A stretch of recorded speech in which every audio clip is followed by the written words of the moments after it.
Friday night was a lot of fun, but Saturday and Sunday were a tough watch for Angels fans. So, what's next? Can this team even compete with the best teams? We're going to talk about it all and recap the Texas Rangers series from over the weekend. It's time to get locked on with Mike and John, and this is Locked On Angels.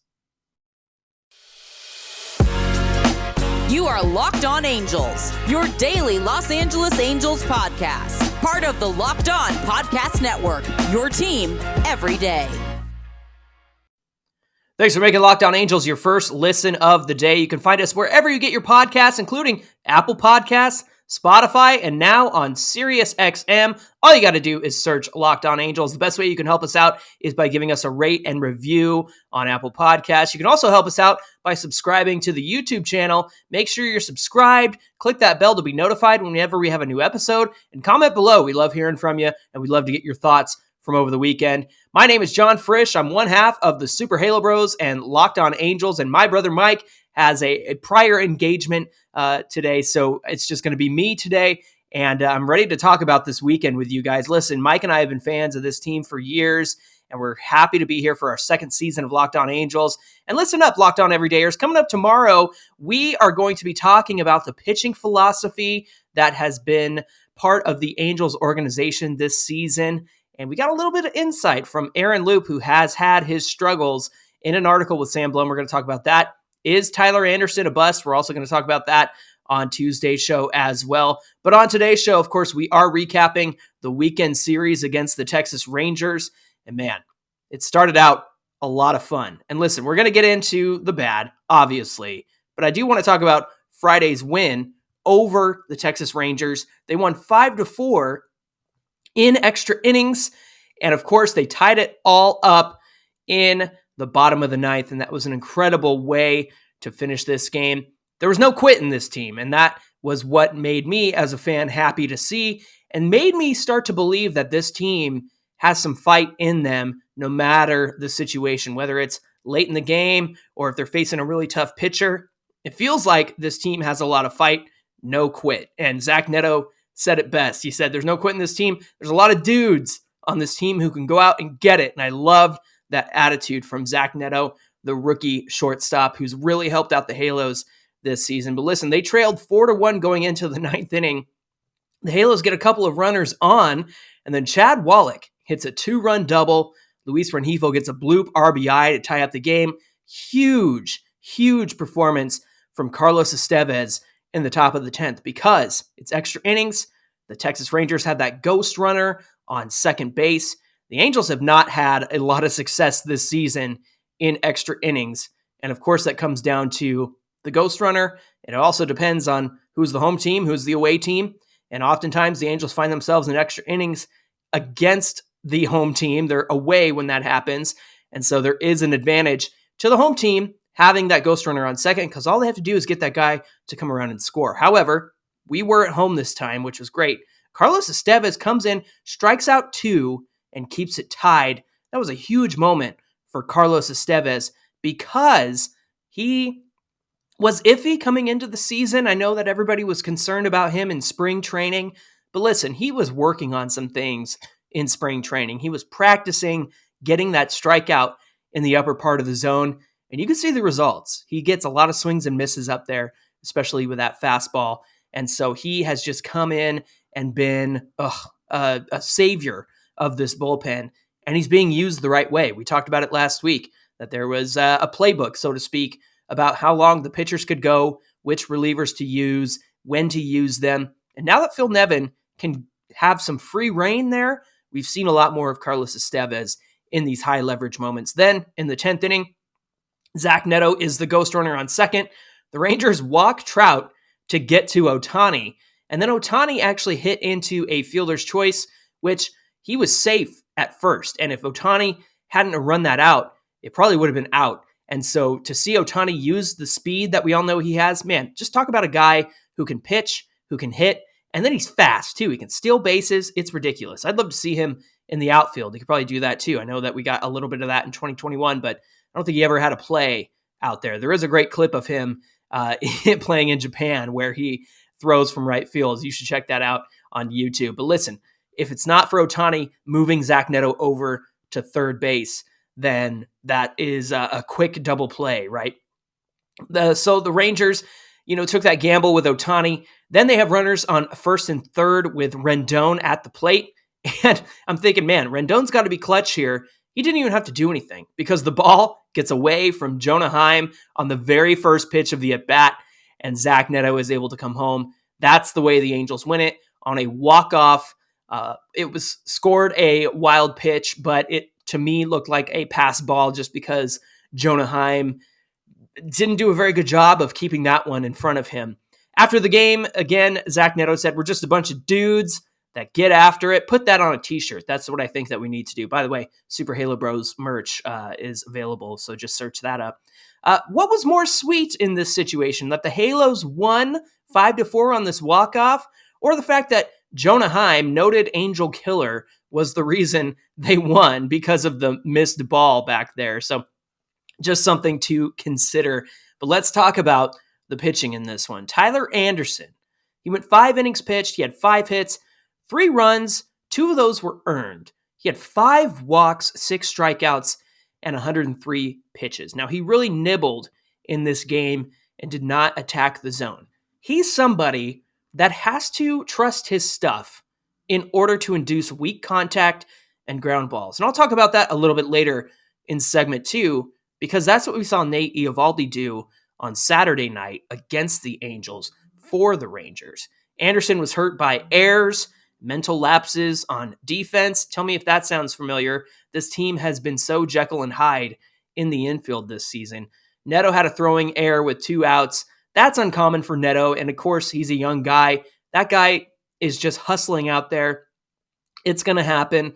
Ward misread a ball in left field. He lost it in the lights. That one bounced over for an automatic double. Rendon had an error. Man, he's leading the league at third base in errors so far this season, and he hasn't even played that many games, considering he had the suspension and he gets time off. So Rendon has to clean up that defense. I know that he makes spectacular plays at third, and so there's some give and take there. But listen, you can't have careless throwing errors, especially if you're Rendon. Now, the hero of this game in terms of pitching was Jaime Barria. He came in after Tyler Anderson, 4 innings pitched, 1 run, 3 hits, and 3 strikeouts. He saved the bullpen, and we're going to talk about that, of course, later on, because that was a very necessary thing for this team.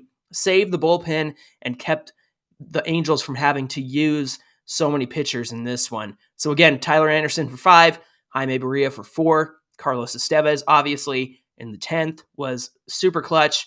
And so the second comeback in as many games, first it was against St. Louis in the 9th, then the Angels do it again on Friday, capturing that Halo magic in a bottle. Well, it didn't last long, because as we get into the weekend discussion, obviously, you saw the games, but they ended Friday 19-14 and tied for first place for the first time this season with the Texas Rangers, who've been sitting atop the AL West for most of the season. Now, I know that this weekend we played the Rangers, did not take the series. It was disappointing, but the Angels have the Houston Astros coming to town, and they play tonight at 6:38 Pacific time. You can catch, of course, every pitch of the Angels hometown broadcast with SiriusXM on the SXM app. All you got to do is search Angels. And coming up on Locked On Angels, what was the difference between Reid Detmers' start versus Nathan Eovaldi's start? And Jose Suarez did not go very far in his start on Sunday, and there's a possible injury there as well. So we're going to talk about all of that coming right up. Hey, Locked On Angels is brought to you by eBay Motors. For a championship team, it's all about making sure every player is a perfect fit. It's the same when it comes to your vehicle. Every part needs to fit just right. So the next time you need parts and accessories, head to eBay Motors. With the eBay Guaranteed Fit, you can be sure every part you need fits right the first time around. So all you have to do is just add your ride to the My Garage feature and look for the green check mark to know that the part will fit or your money back. And with over 122 million parts to choose from, you'll be back in the game in no time. So get the right parts, the right fit, and the right prices on ebaymotors.com. Let's ride. Eligible items only. Exclusions apply.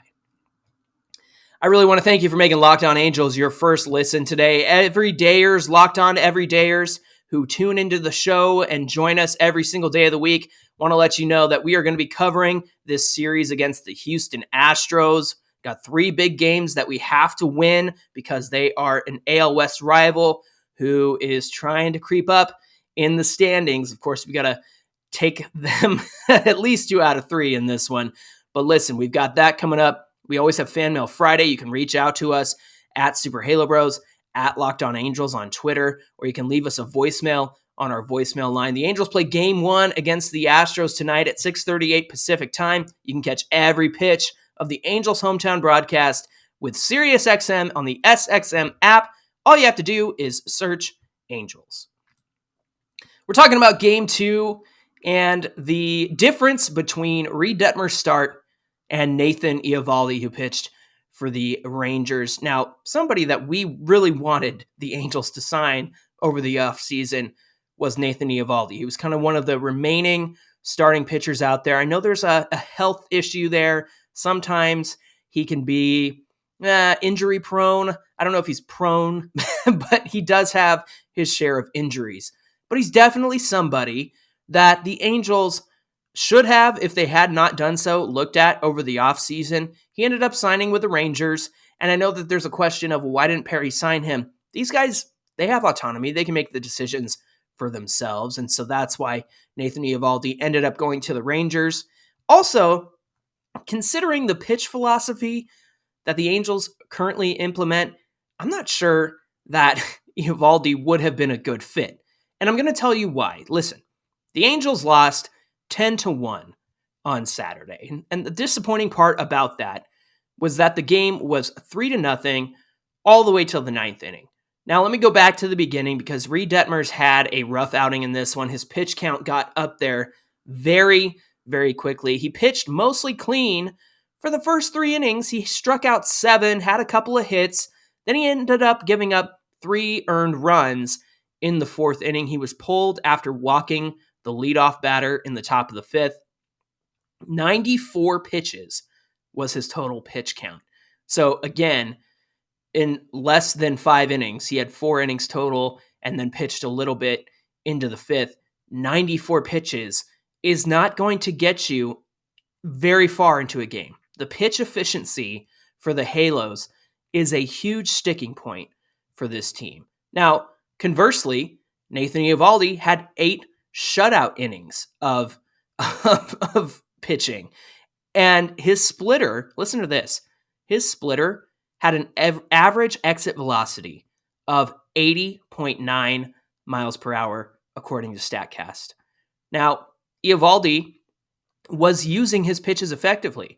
He was attacking the lower part of the strike zone, and you saw the results. You saw why the Angels couldn't muster any offense against him, because he induced ground balls. He induced weak contact. Again, 80.9 miles per hour was the average exit velocity on his splitter. And the difference there is that he trusted the movement and his stuff of the splitter to induce the outs. While Reid Detmers did get 7 Ks, but you see the results of trying to strike everybody out. 94 pitches in 4+ innings is the result of Reid Detmers trying to get everybody out with a swing and miss. And we saw an article from Sam Blum talking about Aaron Loup and his struggles. And Aaron Loup made mention of something, and we're going to talk about this on tomorrow's episode. But the Angels' pitching philosophy has been swings and misses, rather than trusting the stuff to induce weak contact, a high ground ball rate, and whatnot. Now, Reid Detmers does have a killer curveball that put a lot of guys away, but he really struggled with getting guys out when he had 2 strikes on them. And again, that goes back to trying to get everybody to swing and miss, as opposed to Nathan Eovaldi, who put the ball at the bottom part of the zone, got guys to chase it, got guys to swing at it, got guys to hit it. And yeah, he had about 5 hits in this game, I believe. But at the same time, he induced so much weak contact that there were tons of double plays against the Angels and guys getting thrown at first base, and he pitched efficiently. And that's why he got through 8 innings without any damage in that game. Now, the good news in this one was that Ryan Tepera is back. He pitched really well in this game. 2 innings pitched, no hits, 3 strikeouts. Andrew Wantz also pitched well, 2 innings pitched, 1 walk, 1 strikeout. They kept the Halos in the game, but the offense did just not come through in this one. And then in the 9th inning, everything falls apart. You're thinking, hey, it's the top of the 9th. It's 3-0. The Angels had some magic on Friday night. It's a Saturday night fireworks show. Maybe they can have an epic comeback and send everybody home happy. Well, that's not what happened because Tucker Davidson came in, got 2 outs, and then everything fell apart. Not only did the Rangers add 7 runs in that 9th inning and the Rangers bat around the order, Brett Phillips had to come in and get that last out. And he actually gave up a couple hits too in order to do that. But then it ended up being 10-1 at the end of this game because Brandon Drury hit a home run in what we like to call garbage time, the meaningless home runs that aren't going to help you come back and win this game. So again, some questionable pitching philosophy discussions around this Halos team that we're going to talk about on Tuesday and how they're using their pitchers and what they're emphasizing, swings and misses. Well, that's going to work up the pitch count. That's going to work up the workload of these pitchers who are starting on the mound. You want your starting pitcher to go deep into games. Now, 5 innings, that's fine. 6 innings, better. 7 innings is ideal for a starting pitcher. You want them to be able to go 7 innings. Fortunately, Reid Detmers was bailed out by Tepera and Andrew Wantz. And I know that we loop Tepera and Loop together, no pun intended. I know that we group them together, but Ryan Tepera, I think, has a much higher upside at this point than Aaron Loop. And again, Aaron Loop is on the IL, so he's a non-factor right now. And we're going to get into what he said to Sam Blum on tomorrow's show. So again, the Angels lose this one 10-1. Just an abysmal game and an abysmal way to end Saturday night. And if you thought it couldn't get any worse, well, it actually did on Sunday, and we'll talk about that. So on Sunday, it just got worse for the Halos. 16-8, the final score here. Oh boy, that ball was flying around the yard on Sunday, and it's a day game, and you guys know if you've been to Angel Stadium how warm it can be on a Sunday, and because of that, the baseball was flying around the yard in this one. And the big news coming out of Sunday, Jose Suarez wasn't good, and he left the game with an injury. He pitched 2 1/3 innings and had 7 runs against him. Chase Soseth did come in, and I know that there was a question regarding Phil Nevin letting Jose Suarez stay in the game when he was obviously struggling, giving up those 7 runs. They've maxed out their bullpen over the last few days. And the truth is, you need your starter, like Jose Suarez, to go at least 5 innings so that your bullpen can come in and finish up the game. But you saw the results of what happens when a starter can't get deep into a game. And again, that injury forced Phil Nevin's hand, but he has to let his starters go 5 innings at least. And that's what the decision was here, because the bullpen was completely maxed out. Yeah, you probably could have gone to somebody like Matt Moore, but you don't want to go to some of your best relievers in a situation when you're down that much, 7 runs. It's just ridiculous. And so fortunately, Soseth, who has been a starter in the minors and has been coming out of the bullpen for the Angels at the big club, he was able to get some length. Chris Stavinsky came in, got some length as well. They both struggled in this game, and as you know, the final score was 16-8. The bullpen was used up in the game before, so they were really limited, so much so that Jake Lamb was the only Angels pitcher to come in and not give up a run. And if that tells you how if that tells you how Saturday and Sunday night went, that they both ended with position players pitching, that tells you everything that you need to know. Brett Phillips on Saturday, Jake Lamb on Sunday. Listen, the frustrating part about this game is that Martin Perez for the Rangers has been phenomenal this season. And the Angels, the big question coming into Sunday was, could they get to him, especially after how much they struggled against Eovaldi on Saturday night? And they did. They got 7 runs off Martin Perez, and they got to the bullpen pretty early. They only managed 1 more run after that. But here's the problem with what happened on Sunday. The Halos had a chance to get back into the game quite a few times. It would have been one of those classic Angels-Rangers slugfests of the early 2010s when you saw Kendrys Morales grand slam and then hit, did he hit 2 grand slams? I can't remember. Basically, he hit twice in the same inning. One of them was a grand slam. Just an incredible slugfest, about 2012 or so. And that's what this began to felt like, was that the Angels and Rangers were going to go back and forth this entire game. And the Angels had a chance to get back into this game several times, and they didn't. Hunter Renfroe had the bases loaded twice, and the only hit he had in that moment was a sacrifice fly. He did have a home run in the 9th, but again, garbage time. It's 16-7 at that point. He makes it 16-18. So just an unfortunate result that he wasn't able to deliver in that moment. And that's who we have in Hunter Renfroe, to be honest with you. He's a guy who's going to be very hit and miss.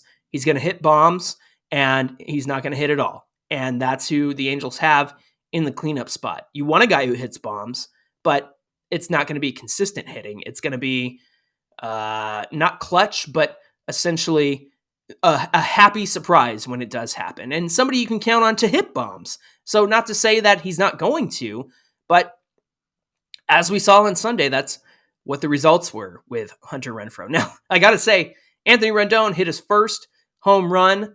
It was a 3-run shot in the first inning off Martin Perez, and he looked up at the baseball gods and said, "Oh my gosh, thank you so much." Like, you could see the relief on his face. It was a cutter in on the hands, and he was able to hit that one into the left field corner. So that was great to see. He had 2 walks and 4 RBIs. Did have some issues at third base, but also had some great plays at third base. And again, we discussed that in segment 1, that Anthony Rendon has 6 errors at third base, which leads the league. But he's also got some great plays over there as well. So he's got to clean up the errors. The whole team has to clean up the errors. Phil Nevin said in the post-game press conference that this is something that the Angels need to discuss and they need to figure out. And he said that they were horrible defensively. They didn't have the shifts right. I know not the shift, but the way that they're positioned on the field for specific hitters, they didn't have those right. Too many mental mistakes, too many errors cost them in this game.